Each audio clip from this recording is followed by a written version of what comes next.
नमस्कार, बहुत स्वागत है आपका हमारी खास पेशकश में। मैं हूं आपके साथ अंशिका पाठक।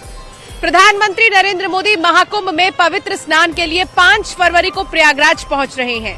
पीएम मोदी का ये दौरा अपने आप में बहुत खास है। इससे पहले दिसंबर 2024 और साल 2019 में हुए कुंभ के दौरान भी पीएम मोदी प्रयागराज आए थे। प्रधानमंत्री नरेंद्र मोदी के दौरे को देखते हुए तैयारियां पूरी कर ली गई हैं। आम श्रद्धालु पीएम मोदी के दौरे को लेकर उत्साहित है, तो प्रशासन भी तैयारी पूरी कर चुका है।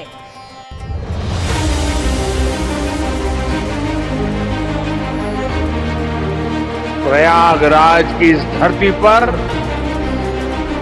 एक नया इतिहास रचा जा रहा है।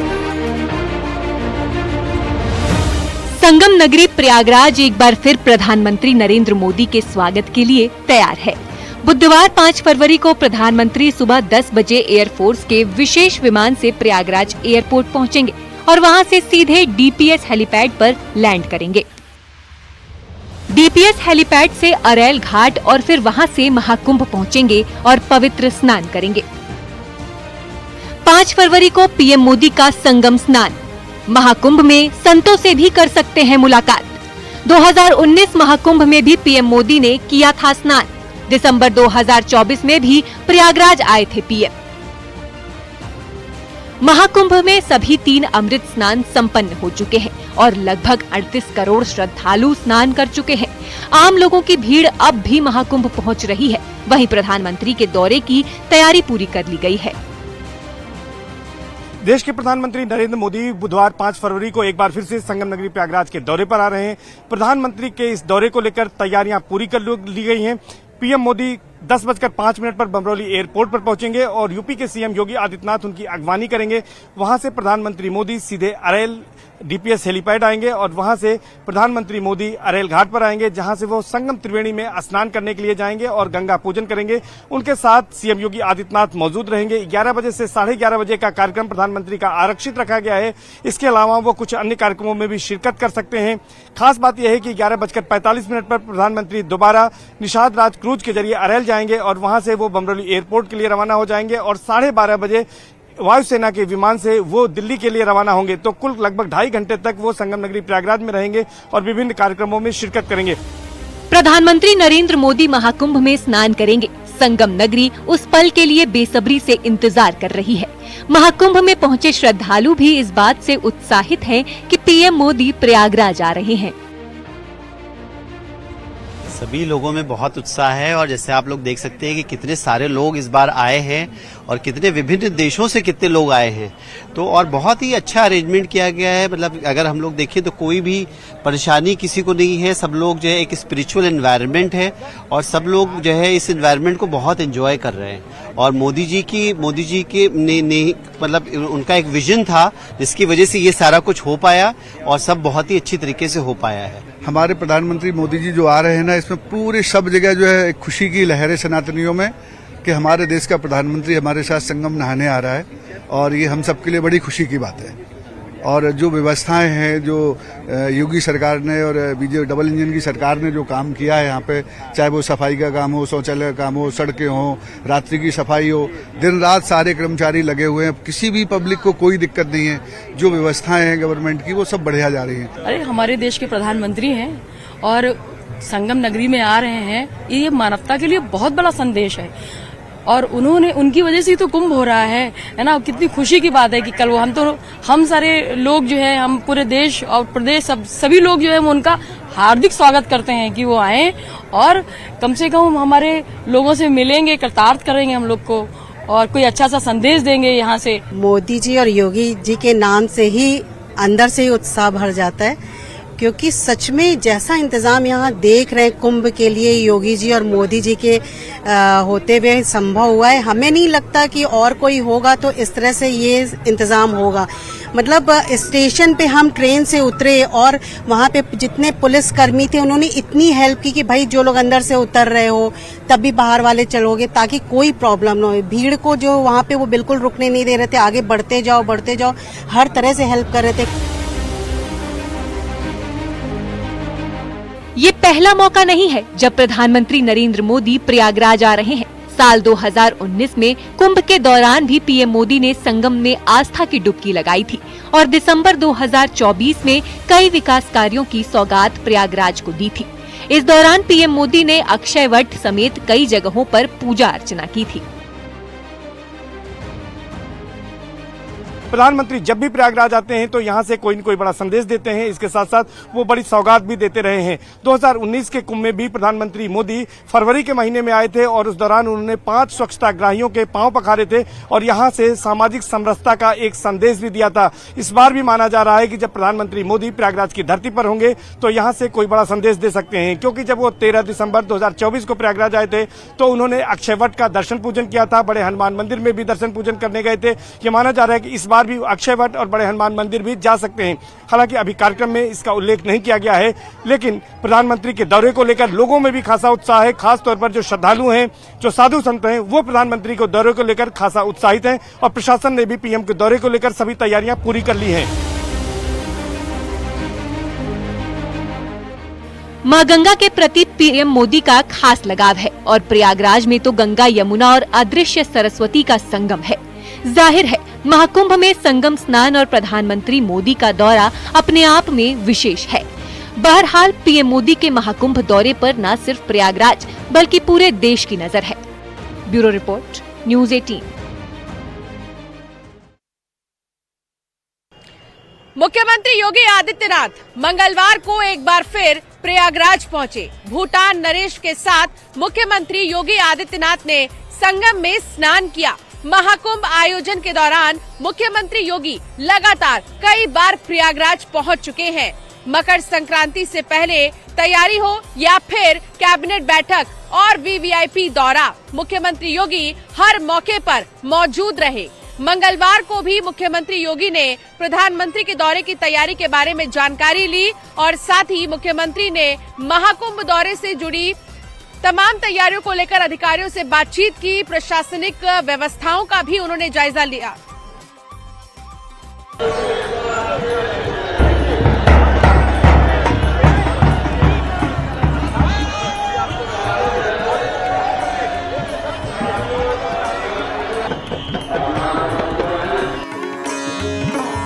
ये तस्वीरें मुख्यमंत्री योगी आदित्यनाथ के मंगलवार को प्रयागराज दौरे की हैं।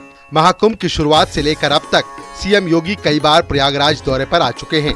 फिर चाहे तैयारी का जायजा लेना हो या फिर महाकुंभ में कैबिनेट बैठक और फिर मौनी अमावस्या के अगले दिन दौरा और हादसे के पीड़ितों से मुलाकात, लगातार सीएम योगी न सिर्फ अधिकारियों से जानकारी लेते हुए दिखे बल्कि ग्राउंड जीरो पर पहुंचकर महाकुंभ से जुड़ी तैयारी और ताज़ा हालात पर नजर रखी।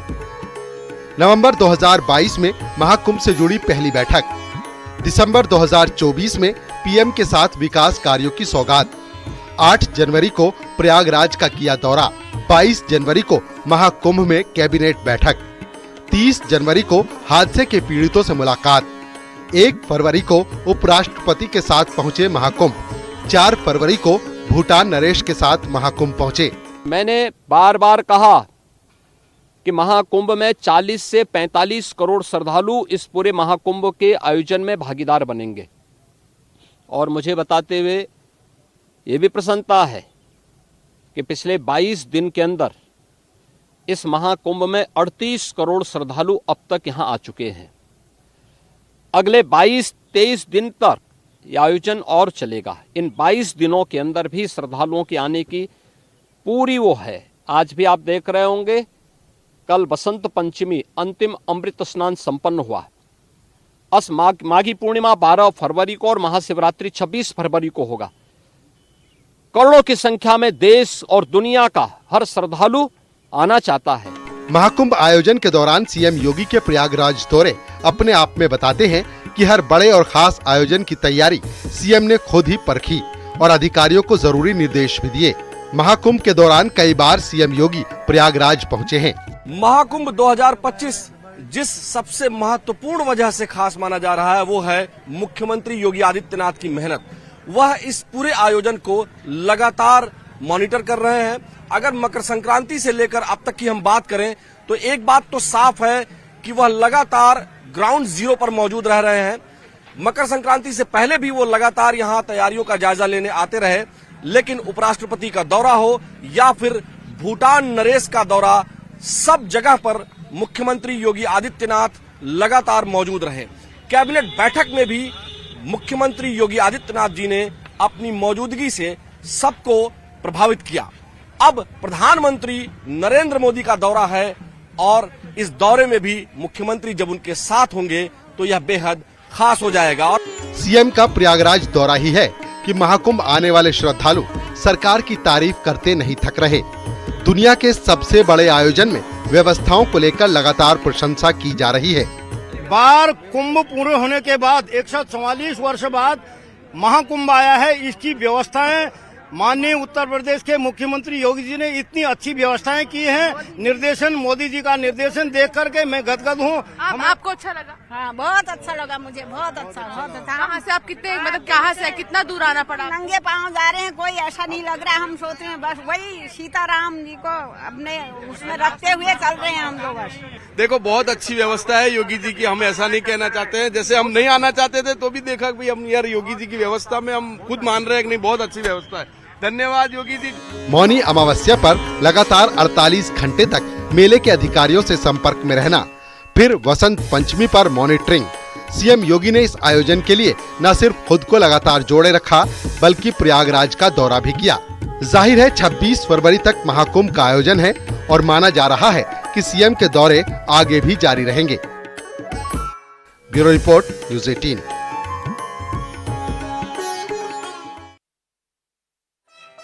तो महाकुंभ में आस्था का सैलाब उमड़ा हुआ है। करोड़ों श्रद्धालु संगम में आस्था की डुबकी लगा रहे हैं। इस दौरान महाकुंभ के हर रोज अनेकों रंग देखने को मिल रहे हैं। महाकुंभ में लोगों की सेवा के लिए लगातार प्रयागराज श्रद्धालु आ रहे हैं और कई सारे ऐसे भी श्रद्धालु हैं जो सिर्फ और सिर्फ सेवा भाव से ही संगम नगरी पहुंच रहे हैं। महाकुंभ पहुंच रहे श्रद्धालु भी संगम पर की गई व्यवस्थाओं की अब तारीफ कर रहे हैं। देखिए।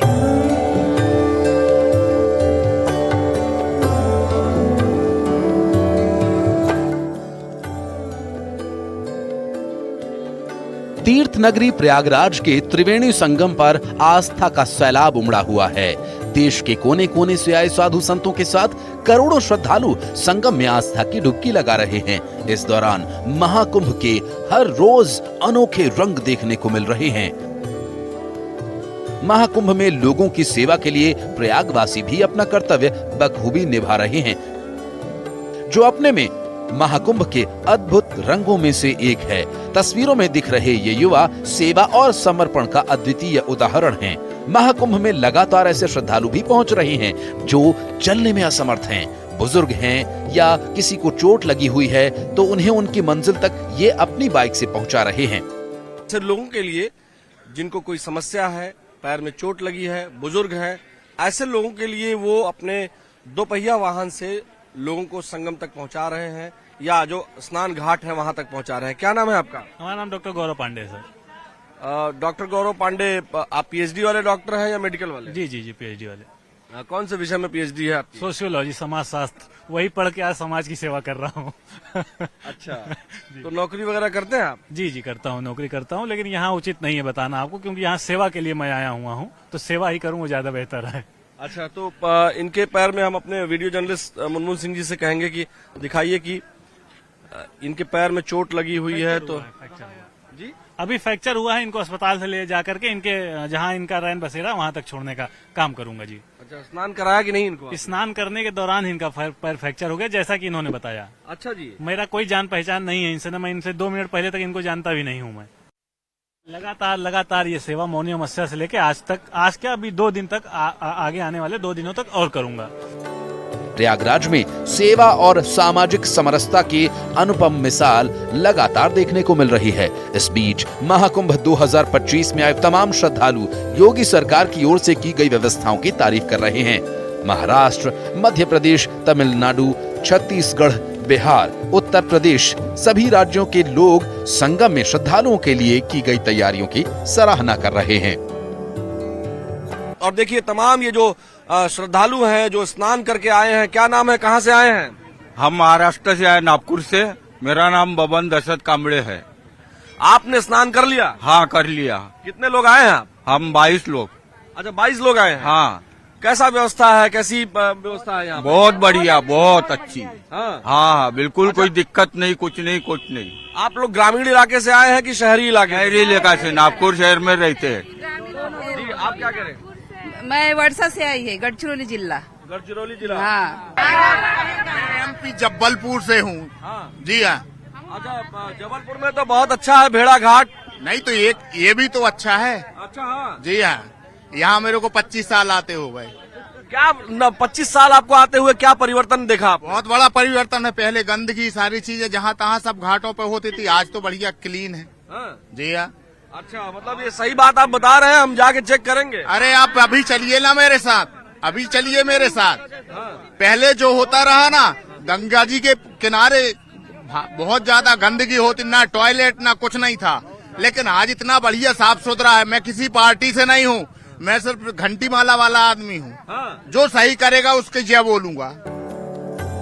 महाकुंभ 2025 अब केवल धार्मिक आयोजन ही नहीं बल्कि समाज के हर वर्ग को जोड़ने और सशक्त बनाने का माध्यम बन गया है। प्रयागराज के विशाल पावन संगम तट पर दुनिया का सबसे बड़ा धार्मिक आयोजन महाकुंभ भारतीय संस्कृति, सनातन धर्म और आस्था का अद्भुत संगम बनकर दुनिया भर में अपनी पहचान बना रहा है। Report news 18।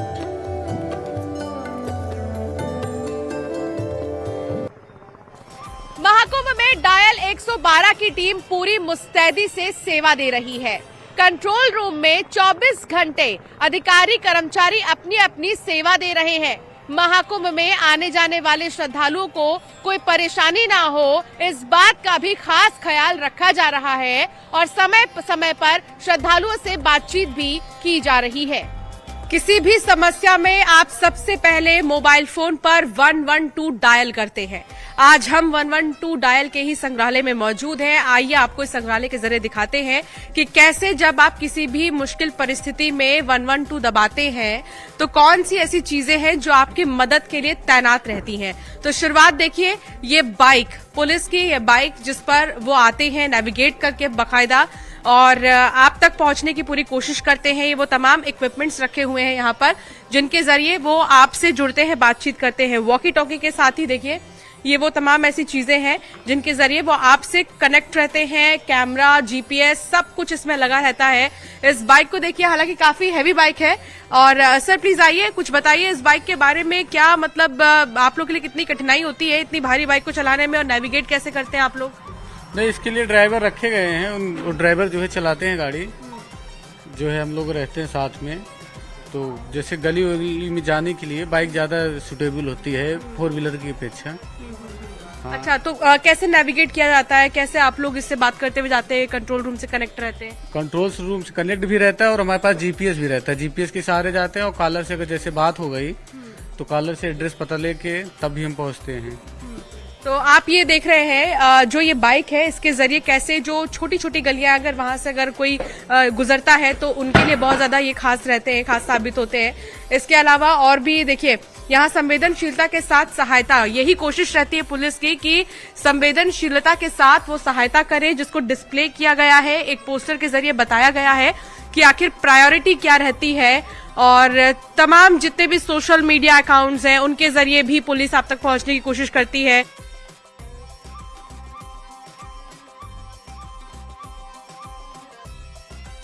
संगम की धरती पर 144 वर्षों के बाद आयोजित हो रहे पूर्ण महाकुंभ में देश विदेश से, देश के कोने कोने से श्रद्धालु पहुंच रहे हैं। इस महाकुंभ में कई ऐसे लोग भी पहुंचे जो कि अपने अनूठे अंदाज में अलग अलग संदेश भी दे रहे हैं। हिंदू राष्ट्र और सनातन बोर्ड गठन की मांग को लेकर कर्नाटक से आए नागराज भी अनूठे अंदाज में मेले में जाकर लोगों के बीच संदेश दे रहे हैं। महाकुंभ मेले में देश के कोने कोने से लोग पहुंचे हैं और इस महाकुंभ में सनातन बोर्ड और हिंदू राष्ट्र दो ऐसे शब्द हैं जिनकी साधु संतों की ओर से भी लगातार मांग उठाई गई। लेकिन हमारे साथ एक ऐसे व्यक्ति हैं जो कि कर्नाटक से आए हैं और इनका नाम नागराजा है और ये सनातन बोर्ड और महाकुंभ 144 और इसके साथ ही साथ दूसरी तरफ ये दिखाएंगे कि इन्होंने हिंदू राष्ट्र को लेकर लोगों को जागरूक कर रहे हैं और इन्होंने एक अलग स्टाइल में अपना हेयर कट कर रखा है और कब से ये हेयर कट इस ढंग से कर रहे हैं, क्या संदेश महाकुंभ की धरती से देना चाहते हैं, इनसे बातचीत करते हैं। नागराजा जी, ये बताइए कि आप कर्नाटक, नागराज जी आप कहाँ से आए हैं और किस तरह का संदेश आप यहाँ पर दे रहे हैं? संदेश हम यही देना चाहते हैं सर, सभी अपने आप को हिंदू बन के काकत दिखाइए, अपने आप में काकत सभी लोग चंदन लगाइए, हाँ चंदन लगाइए और सभी लोग काकत इकट्ठा होके, जैसे यहाँ मेला लगवाए हमारे मोदी जी योगी जी मिलकर के लगवाए हुए हैं, सब लोग यहाँ से प्रण लें कि हम एक रहेंगे, बटेंगे तो कटेंगे। यही हमारे काकत योगी जी का, मोदी जी का नारा है। मोदी जी हमारे तो बोलते हैं एक रहोगे तो देख रहोगे, तो मोदी जी योगी जी हमारे बोलते हैं बटोगे तो कटोगे। पहले बात तो लड़ो नहीं, और लड़ोगे तो समझ लीजिए काकत अपने आप बटोगे, और बटोगे तो कटोगे। अच्छा, ये हेयर कट आपका भी जो है बिल्कुल अलग है, अनूठा है, कब से ऐसे रख रहे हैं? बोले तो हम काकत हैं 2014 से रख रहे हैं सर। हम बोले तो यहाँ पर काकत पहले लिखाते थे योगी मोदी, बीजेपी भी लिखाते थे, जय श्री राम भी लिखाते थे, और प्रोफाइल फिल्म आई थी ना, प्रोफाइल, उसको भी लिखाते थे। मतलब काकत जो अपना हिंदू समाज देख सके, अपना काकत सभी ताकत लगा सके कि बटेंगे नहीं, कटेंगे नहीं। वैसे तो संगम नगरी में कई आकर्षण के केंद्र हैं, लेकिन एक आकर्षण का केंद्र बना है इलाहाबाद म्यूजियम, जिसको देखने के लिए लगातार श्रद्धालु यहाँ पर पहुँच रहे हैं। असल में तो ये म्यूजियम चंद्रशेखर पार्क के पास है, लेकिन कुंभ क्षेत्र में इस म्यूजियम को बनाया गया है खासतौर पर श्रद्धालुओं के लिए, ताकि वो यहाँ पर आए और कई साल पुरानी चीजों से रूबरू हो। इलाहाबाद म्यूजियम भी है, जो कि असली में तो चंद्रशेखर पार्क के पास स्थित है, लेकिन उसकी एक छोटी सी झलक आप संगम नगरी में बने इस म्यूजियम में देखेंगे। आइए चल के आपको दिखाते हैं कि अंदर क्या कुछ चीजें हैं, ताकि आप भी देखें इस म्यूजियम को, जिसमें कि पुरानी चीजों को भी दर्शाया गया है। सबसे पहले शुरुआत यहाँ से करते हैं। शुरुआत देखिए यहाँ से, जहाँ पर गणेश जी की जो सबसे पुरानी मूर्ति है, ये बड़ा गणेश के नाम से जानी जाती है और ये 8वीं शती की है, जिसको यहाँ पर रखा गया है। एक शिवलिंग को रखा गया है जो कि खो मध्य प्रदेश में प्रसिद्ध है, उसको भी यहाँ पर रखा गया है। और जितने भी लोग संगम नगरी पहुंच रहे हैं वो इन चीजों को देखेंगे और इलाहाबाद की खूबसूरती को भी देखेंगे कि आखिर यहाँ पर कितनी पुरानी चीजें रखी गई हैं। उनके बारे में भी बाकायदा जानकारी एक पैम्पलेट के माध्यम से दी जा रही है और उसको भी हम आपको दिखाएंगे। और इधर आइए, यहाँ आपको दिखाते हैं उमा महेश्वर, जो कि काफी प्रसिद्ध है, उसकी भी मूर्ति यहाँ पर रखी गई है। देखिए, ये इसलिए म्यूजियम बहुत ज्यादा आकर्षण का केंद्र बना हुआ है क्योंकि यहाँ पर आप कई सदी पुरानी चीजों को भी देखेंगे। गणेश जी जो कि बड़ौदा का है और उसको भी यहाँ पर प्रदर्शित किया गया है। ये 8वीं-9वीं शती का बताया जा रहा है। आप देखिए इसको भी, जिसको प्रदर्शित किया गया है। इतना ही नहीं बल्कि इस पूरे म्यूजियम के बारे में, इस पूरे संग्रहालय के बारे में भी यहाँ पर बाकायदा एक पोस्टर के जरिए बताया गया है कि आखिर यहाँ पर और कौन कौन सी चीजें हैं जो आप देख सकते हैं। और फिलहाल हमारी खास पेशकश में इतना ही। आप बने रहिए न्यूज़ 18 के साथ।